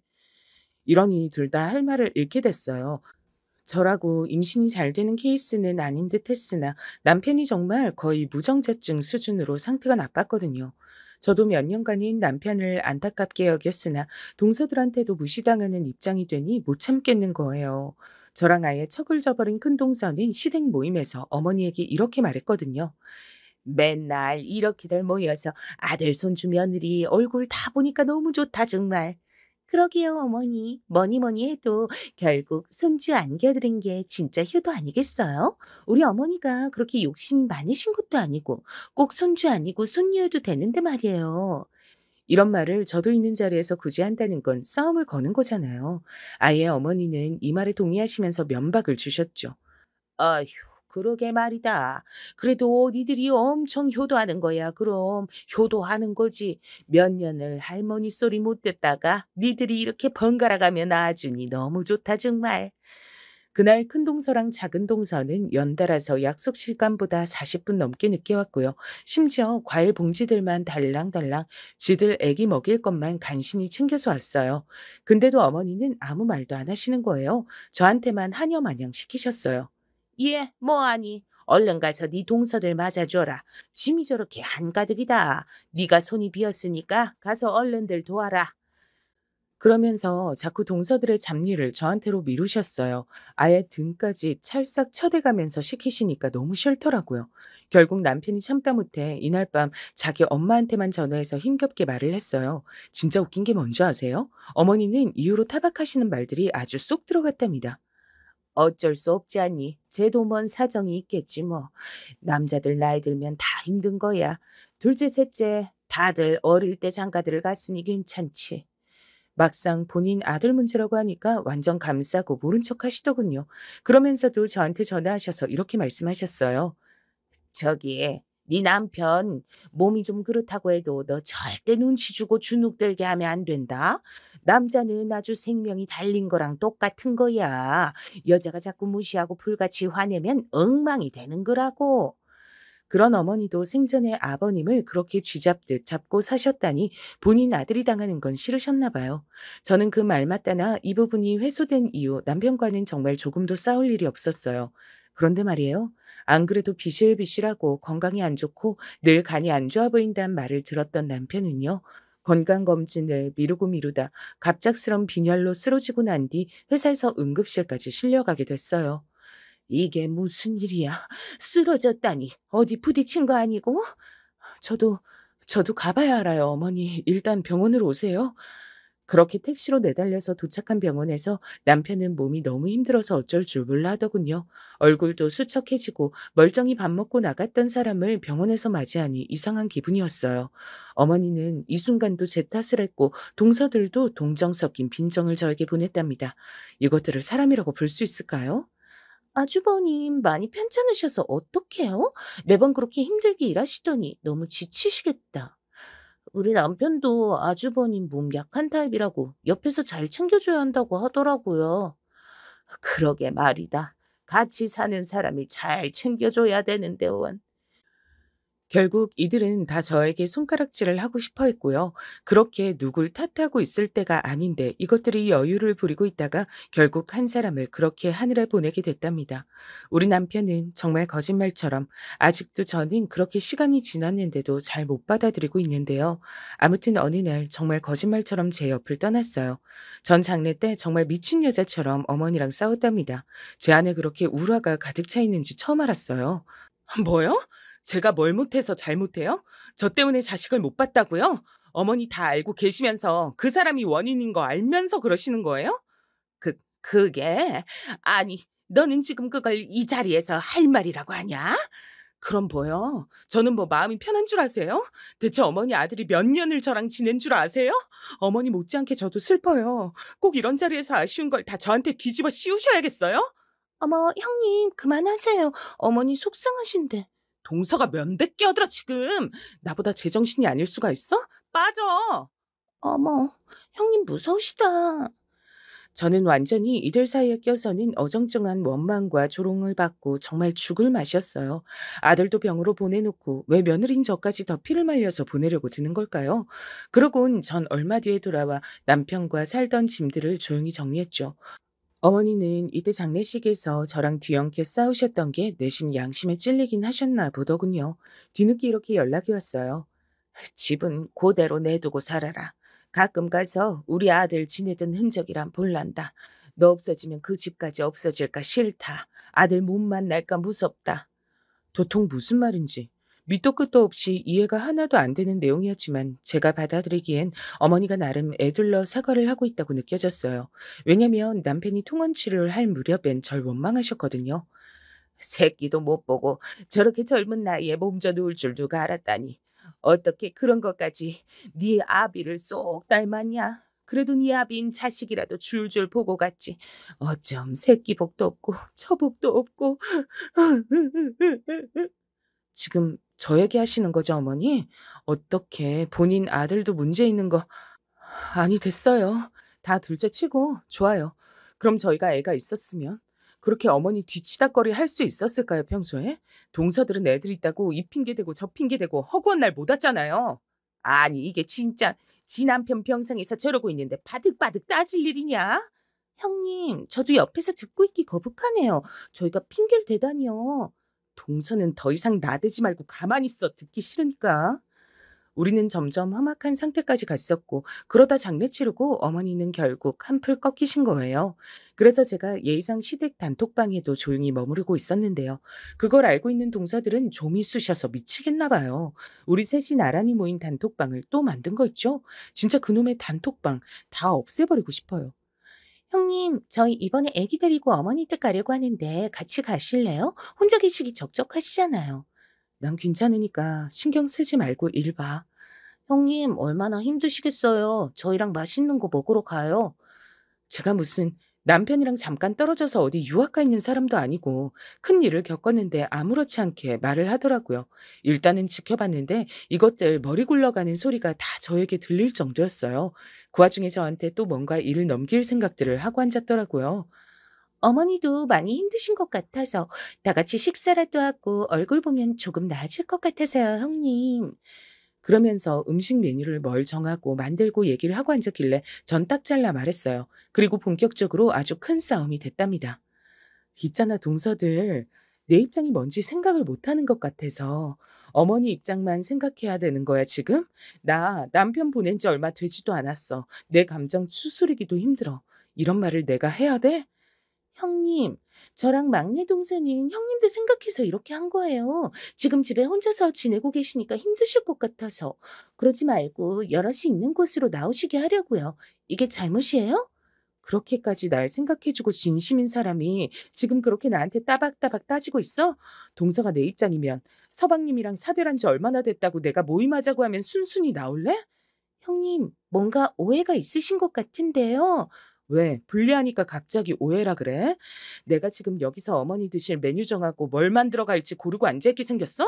나 지금 죽도 입에 못 넣는 사람이야. 생각이 있는 거야, 없는 거야?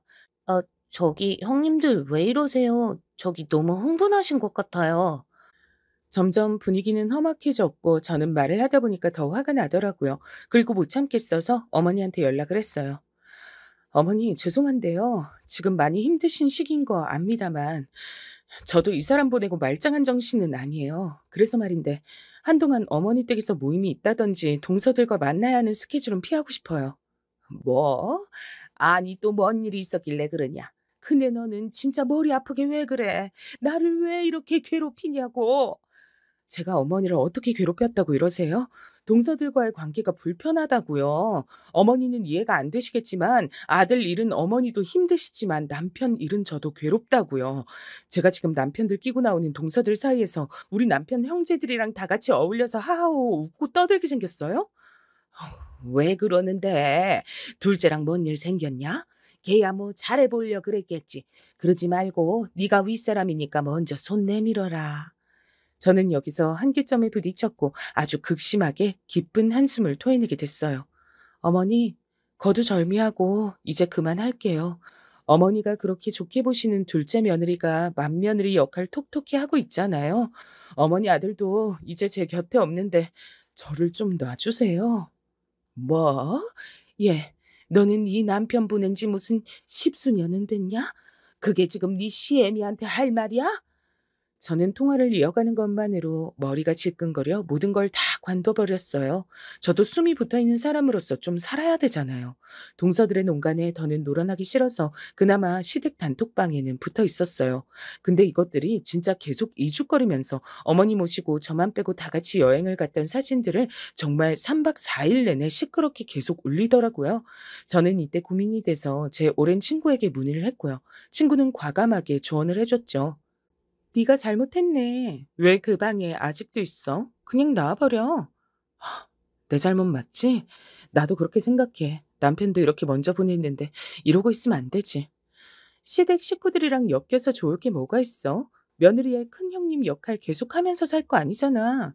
시댁 단톡방뿐 아니라 집도 팔고 정리해서 나와 빨리. 저도 이때 마음 정리가 시원하게 안 돼서 고민하고 있던 차에 더 이상 시댁 식구들에게 끌려다니고 싶지 않았어요. 그리하여 집을 판다고 공언했고 어머니는 그걸 또 억지로 붙들고 계시려고 하대요. 아직 계약 기간 남았지 않냐. 제 보냈다고 이렇게 빨리 다 후다닥 정리하고 그러는 게 어딨어. 그러지 말고 너 하자는 대로 다 해줬으니까 좀만 더 있어라. 저도 얼른 저대로 삶 살고 어머니도 정리할 건 정리를 하셔야 될 것 같아요. 그동안 신세 많이 졌습니다, 어머니. 최대한 어머니랑은 더 크게 상처내며 끝내고 싶지 않아서 잘 마무리를 했어요. 고부관계로 엮여 지내며 서로 많이도 긁어댔지만 저와 어머니에겐 공통점이 있으니까요. 각자에게 소중한 존재를 잃은 슬픔은 같으니 그 부분은 존중하고 싶었어요. 어머니, 안녕히 계세요. 생신 때마다 연락은 드릴 거예요. 완전히 끊어내고 그런 거 아니고 어머니랑 저 둘 다 좀 숨 좀 트고 살아보잔 거예요. 그 사람이라고 우리 둘이 이렇게 부둥켜 안고 우는 거 좋아할까요? 전 아니라고 봐요. 그렇게 저는 끝내 어머니 얼굴을 보지 않고 정리를 했네요. 그래서 나름 이사를 했는데 어쩌다 보니 막내 동선의 집이랑 그리 멀지 않은 곳에서 살게 됐어요. 저도 급히 처분한 돈을 가지고 집을 얻다 보니까 이것저것 따질 새가 없었거든요. 지하철역에서 우연히 만난 막내 동서가 아는 척을 해서 알았어요. 어, 큰형님, 여기로 이사 오신 거예요? 아, 그게 그렇게 됐어. 어디 가는 길인가 봐. 그럼 일 잘 보고 안녕. 전 그렇게 말하고 바삐 움직였고 그건 아마 금방 큰 동서 귀에도 들어갔던 것 같아요. 저는 주변에 여기저기 묻고 또 물어 작게나마 일을 시작하게 됐어요. 원래는 직장을 다녔었지만 그때 감각을 갖고 일해보고 싶더라고요. 그래서 간혹 제가 물건들을 떼가지고 힘들게 버스를 타고 이고지고 내려서 가던 길에 그 근처에 있던 큰 동서와 막내 동서와 마주칠 때가 있었어요. 너무 짜증이 나고 싫었지만 어쩔 수가 없더라고요. 어머, 형님, 동사한테 듣긴 했는데, 짐이 이게 다 뭐예요? 뭐, 가판에다 놓고 팔기라도 하시게요? 그런데 저는 진짜 이때 의도적으로 대답하지 않고 휙 지나가 버렸어요. 무시가 답이란 생각밖에 안 들었거든요.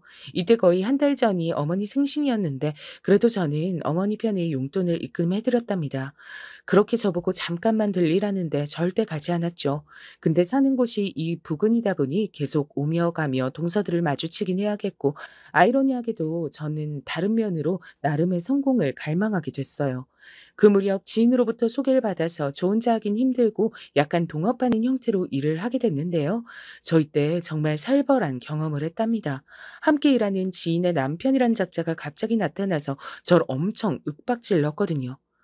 우리 와이프가 그쪽이 멋대로 이중계약을 했다고 하던데, 이거 어떡할 거예요? 법대로 처리를 해야 될 것 같은데, 얼마나 물어줄 거예요? 네? 다짜고짜 그게 무슨 말씀이신지. 저는 이때 한참 옥신각신하다가 그나마 친구와 겨우겨우 남아있던 인맥들을 동원해서 위기를 벗어났죠. 새삼 남의 남편이랍시고 찾아와서 저한테 이렇게 왁 하고 따져대는 꼴을 당하니까 더 서럽더라고요.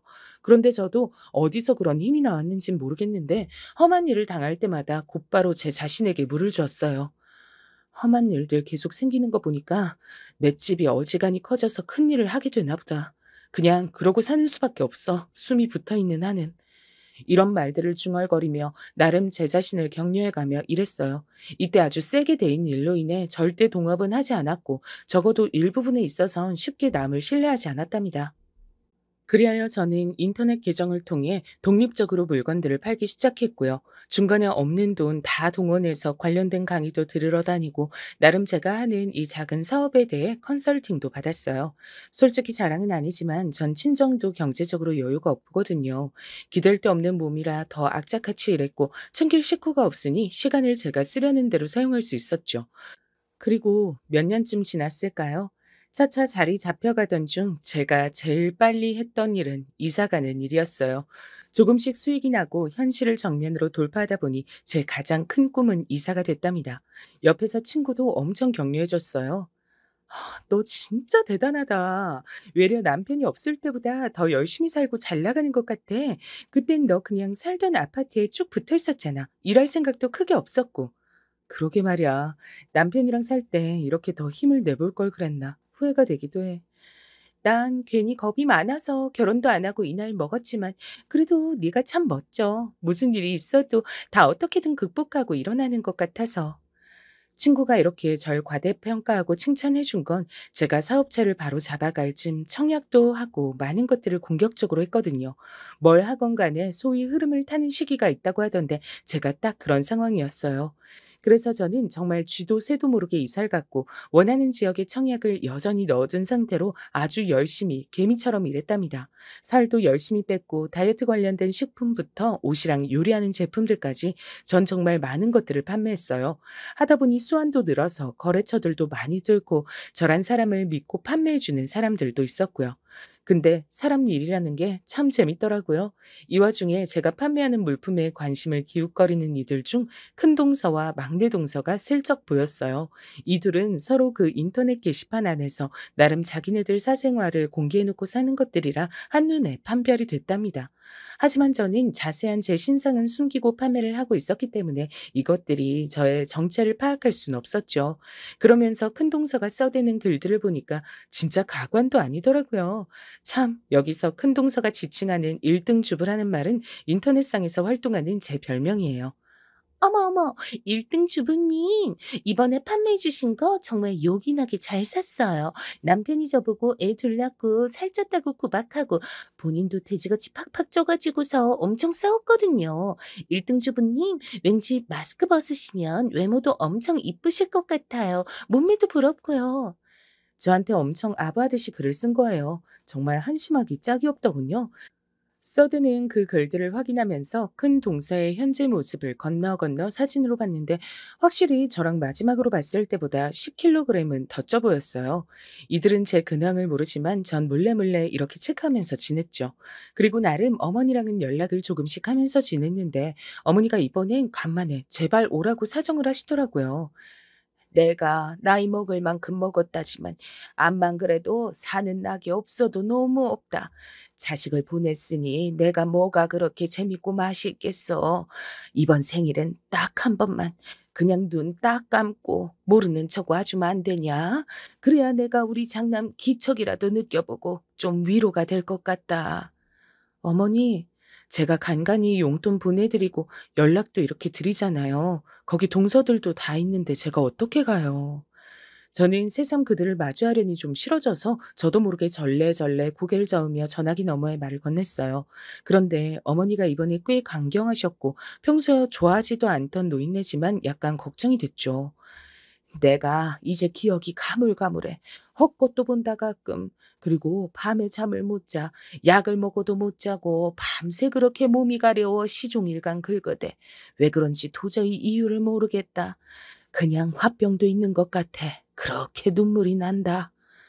듣자니 일순간 저는 머릿속으로 많은 생각이 들더라고요. 치매라도 오신 게 아닌가? 아님 당뇨인가? 이런 생각이 오갔어요. 확실히 제가 남편과 사이가 나쁘지 않았고 이혼이 아닌 사별이니 이런 선택도 하게 된 것 같으네요. 아, 어머니 제가 자주 갈 수는 없으니까 이번에 한 번은 갈게요. 저도 일하느라 바빠서 오래 머물진 못해요. 그래, 네가 와주기만 하면 난 바랄 게 없다 진짜. 제발 와다오. 하도 이렇게 사정을 하시니 전 정말 수년 만에 시댁에 방문하게 됐어요. 여전한 집인데 남편과 드나들던 생각이 일순간 몰려와서 살짝 뭉클하긴 하더군요. 그리고 거기서 절 그렇게 괴롭히고 못 잡아먹어 안달이던 동서들을 만났죠. 근데 참 재밌는 게요. 사람이 상황이 변하고 환경이 달라지면서 그 전보단 숨통이 트이니 이전보단 약간 콧노래가 나오더라고요. 그렇다고 빈정거린 건 아니에요. 안녕, 동서들. 그간 잘 있었나 봐. 되게 놀래네. 나 어머니가 부르셔서 온 거야. 내가 오려고 온 거 아니고. 아, 네, 형님. 오랜만이시네요. 누구요? 큰형님? 어머, 진짜네. 어머머. 근데 어머, 살을 많이 빼셨네요. 되게 말라지셨네. 어, 동서들도 잘 지냈지? 근데 여기서 큰 동서는 제가 사진으로 확인한 것보다 훨씬 더 후덕해진 주제에 눈을 부릅뜨고 또 비꼬는 거예요. 마음이 이렇게 못돼 먹었으니 일이 잘 안 풀리겠죠. 얼굴만 봐도 사람은 확실히 마흔 언저리쯤 가면 인생이 보여지는 것 같아요. 마음고생이 어지간히 심하셨나 봐요, 형님. 그래서 이렇게 살이 쭉쭉 빠지셨구나. 얼굴도 퀭해지신 것 같고요. 아니, 나 마음고생 안 했는데? 정리하고 나와서 잘 살고 내 할 일 하면서 재밌게 살아. 얼굴 훨씬 좋아졌다고 그러던데. 그런 말은 지금 동서한테 처음 듣는다. 그래요? 그렇구나. 이렇게 머쓱해 하더니 계속해서 절 위아래로 훑어보더라고요. 지들보다 몸에 반은 줄어 있는 데다가 옷도 제대로 차려입고 갔으니 신경이 쓰이는 모양이었어요. 와중에 서방님들도 쭉쭉 들어와서 인사하셨고요. 와, 형수님. 아, 진짜 몰라 뵀어요. 와, 몸이 반으로 홀쭉하게 줄어드신 것 같으네요. 어디 아프신 건 아니죠? 봐봐요, 형님. 우리 남편도 이렇게 말하잖아요. 형님 너무 살이 빠지셔서 아파 보신다니까요. 아니, 난 그런 뜻 아니었는데. 형수님이야 원래 미인이셨지만 더 연예인 같아지셨다. 아휴, 얼굴 더 좋아지셨네요. 그쵸? 열심히들 잘 살아가야 되는 것 같아요. 저희 엄만 여전히 힘들어 하시거든요. 제가 잘 돌봐드리지도 못하고. 평소 원체 눈치 없고 사람 착하기만 한 서방님은 제 칭찬을 해주셨고 전 얄미운 큰 동서 말은 스리슬쩍 무시해줬죠. 그리고 다 같이 둘러앉아 식사를 하려는데 제 딴에 어머니가 좋아하실 만한 음식들을 꺼냈답니다. 당연히 어머니는 이날 절 오랜만에 보신 데다가 용돈도 두둑히 챙겨드렸고 제가 온 게 너무 좋으셨는지 연신 손을 잡으셨어요. 그런데 이때 어머니 표정도 뭔가 멀쩡해 보이지 않고 되게 피로해 보이시더라고요. 어머니, 뭐, 어디 불편하세요? 왜 그러세요? 그런데 큰 동서와 막내 동선 아니라고 하면서 바로 나서는 거예요. 어머니 여기 누워보세요. 왜 그러시지? 어머니, 내가 볼 땐 치매 증상이나 당뇨도 있으신 것 같던데, 자기들은 그런 거 못 느꼈어? 글쎄요. 어머니도 그냥 괜찮다고 하시고. 아무튼 어머니를 눕혀드리고 난 뒤 조금 주무시게 하고 저와 동서들은 전부 거실로 나왔죠. 하도 어색해서 할 말이 없는 와중에 큰 동서가 또 꼬치꼬치 깨묻더라고요. 형님은 그때 막내 동서네 쪽 집에 사시지 않으셨어요? 이사 가신 지 꽤 된 거 맞죠? 아니, 동서가 그쪽 골목에서 봤다더라고요. 저도 빌라들 있는 골목에서 형님 뵀는데 거기쯤 사시던 거 맞죠? 저는 그 어둡고 좁은 집이 떠올라 일순간 미간을 찡그렸지만 우선은 대답을 했어요. 맞아. 거기서 살았지. 근데 이사 갔어. 어호라, 어디로요? 안 그래도 동서가 못 본지 엄청 오래됐다 그랬거든요. 저는 침을 한번 꿀꺽 삼킨 뒤 오픈을 해야 하나 말아야 하나 고민하며 입을 열었어요. 그리고 정말 3초도 안 되어 거실이 시끄러워졌답니다. 저기 강남 아파트로 들어갔어. 강, 잠깐만. 아니, 뭐야? 나 웃겨서 말이 안 나오네. 형님이 강남을요? 어떡해. 웃으면 안 되는데. 뭐야? 그 반응은? 웃기다고? 그러자 제 바로 맞은편에 앉아있던 막내 동서까지 몸을 앞으로 숙여대면서 낄낄대고 웃는 거예요. 아니, 저희가 무슨 죄가 있다고. 안 본 새 농담이 많이 느셨네요. 그렇잖아요. 와, 저 이렇게 대놓고 그 아파트 산다고 말하는 사람 진짜 처음 봐요. 인터넷이랑 TV로는 봤는데 형님 진짜 그새 많이 성격 변하셨다. 저는 숨을 크게 들이마시고 이것들의 행태를 지켜봤어요. 아니, 솔직히 뭐 불가능한 일은 아니네, 그치? 형님은 혼자 몸이시니까. 하여간 저기 뭐 돈 많은 할아버지 남자친구라도 있으신 거예요? 그래도 우리 나이가 그런 게 먹힐 나이가 아닌데. 설마 아니에요? 뭐 뭔데? 할 말 있으면 해봐. 아니, 진짜 농담이에요, 형님. 화내시면 안 돼요. 그 뭐랄까? 꽃뱀이냐, 방울뱀이냐, 그런 거 있잖아요. 그런 거 하면 가능은 하겠는데, 그러기엔 형님이나 우리 나이가 너무 많잖아요. 그래도 강남 사는 할배한텐 먹히려나? 동서, 지금 말 다 했어? 뭐가 어째? 아우, 그러게. 농담 좀 작작하시지. 저는 이때 자리를 털고 일어나 옆에 있는 쇼핑백에서 택배 봉투 몇 개를 꺼냈어요. 안 되겠다. 간만에 만나서 선물이라도 주려고 했더니. 네? 저는 저를 까내리지 못하면 병이라도 걸릴 것 같은 이 둘에게 택배 봉투 2개를 휙 던졌어요. 있잖아. 그렇게 인터넷상에선 언니 언니 하며 따르더니 이렇게 자꾸 귀엽게 나 약 올릴 거야? 우리 아는 사이들이잖아. 나 말이야 나. 그 1등 주부. 그 사람이 나야. 마스크 쓰고 나와서 다이어트 식품 팔고 생필품이며 옷 다 팔고 이웃들 10만 명에 작년에 강남 아파트 청약된 사람. 그 사람 나라고. 이렇게 말해놓고 저도 새삼 너무 유치했나 싶어 그 둘을 봤는데 큰 동서와 막내 동서 얼굴에서 이미 웃음기는 사라졌어요. 그리고 지들 앞으로 떨어진 택배 봉투. 아마 저한테 많이 주문하고들 샀었을 그 다이어트 음료들과 쫄쫄이 스타킹들이 담긴 회사 로고가 있는 스티커들을 확인한 것 같더라고요. 제 다리로부터 얼굴까지 시선이 쭉 타고 스물스물 올라오더니 그제서 상황 파악이 된 것 같았어요. 형, 형님이 1등 주부? 1등 주부? 그 강남 아파트. 잠깐만. 진짜라고요? 아니, 그 사람. 평소 저는 제 신상을 다 밝히기 싫어 선글라스와 마스크를 쓰고 인터넷상에서 사진을 찍고 홈쇼핑처럼 판매를 했었어요. 나이 먹을 만큼 먹고 살림에 빠삭한 여자가 훅훅 늘어놓는 말들을 편하게 생각한 수많은 아내들과 교류가 되어 특히 코로나 시기에 많은 수익을 봤거든요. 다들 집에서 인터넷으로 물건만 사던 때기도 했고요. 암튼 이것들 둘은 얼굴이 새파랗다 못해 새하얗게 질려서는 둘 다 뒤로 팔을 짚어야 할 정도로 몸이 기우뚱거렸어요. 진짜 말도 안 돼. 그러고 보니 얼굴 윤곽이 이렇게 보니 맞는 것 같기도 하고, 세상에. 아니, 웬만하면 내가 파는 것들 먹고 다들 악착같이 살도 빼고 이뻐지고들 하는데 자기들은 진짜 발전이 없다. 서방님들이 좀 안 됐어. 맨날 그렇게 뒤에서 뭐 처먹으면서 남 흉이나 보고 있으니 남을 깎아야 본인이 좀 괜찮은 것 같지? 뭐라고요? 나는 동서랑 비슷한 나이 먹고 강남 아파트 내 집 있고 지금 사업하면서 사는 게 재밌어 죽겠어. 그리고 뭐? 할배랑 연애? 내키면 내 또래보다 더 어린 남자들도 줄을 선다. 하여간 못돼 먹은 말버릇 진짜 여전하네 동서들. 제발 그렇게 발전 없이 쭉 살다가 가라. 더 못 있겠다 진짜. 그럼 잘들 있어. 전 그 자리에서 훅 하고 일어났고 그런 저를 동서들은 몇 번 곁눈질하다가 끝내 제대로 못 쳐다보더라고요. 나중에 집으로 왔을 때쯤 그제서 막내 동서한테 연락이 왔는데요. 참 쟤들 사이도 부질없더라고요.